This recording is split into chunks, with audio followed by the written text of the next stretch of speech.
آستانہ عالیہ colour سیدہ میں ہفتے کے روز بھی دم اور دعا کا سلسلہ جاری رہا،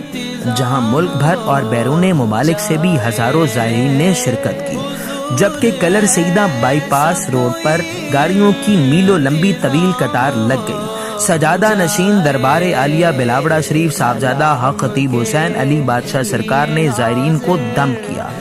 تمام زائرین اور مریضوں سے فردن ملاقات کی۔ اس موقع پر خطاب کرتے ہوئے صاحبزادہ حق خطیب حسین علی بادشاہ سرکار نے قرآنی تعلیمات اور شان رسالت مآب کی اہمیت بیان کی۔ سپہ سالار عقیدہ ختم نبوت صاحبزادہ حق خطیب حسین علی بادشاہ سرکار نے کہا کہ قرآن پاک کو سمجھ کر پڑھنا اور احکامات الہی پر عمل کرنا دنیا اور آخرت کی کامیابی کی ضمانت ہے۔ صاحبزادہ حق خطیب حسین علی بادشاہ سرکار نے کہا کہ ناموس رسالت صلی اللہ علیہ وآلہ وسلم ہر مسلمان کے ایمان کا لازمی جزو ہے، اور عقیدہ ختم نبوت پر ایمان کے بغیر کوئی بھی شخص مسلمان ہونے کا اعلان نہیں کر سکتا۔ سپہ سالار عقیدہ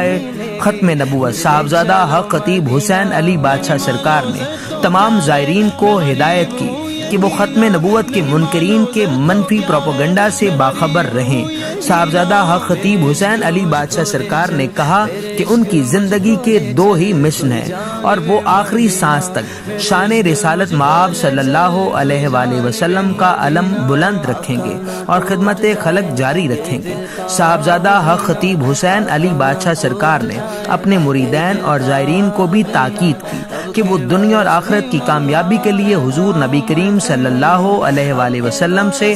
عشق اور سیرت پاک کو مشعل راہ بنائیں اور دکھی انسانیت کی خدمت کریں۔ صاحبزادہ حق خطیب حسین علی بادشاہ سرکار نے ملک و قوم اور امت مسلمہ کی ترقی، خوشحالی اور امن و سلامتی کے لیے خصوصی دعا بھی فرمائی۔ ان عاشقوں کا صدقہ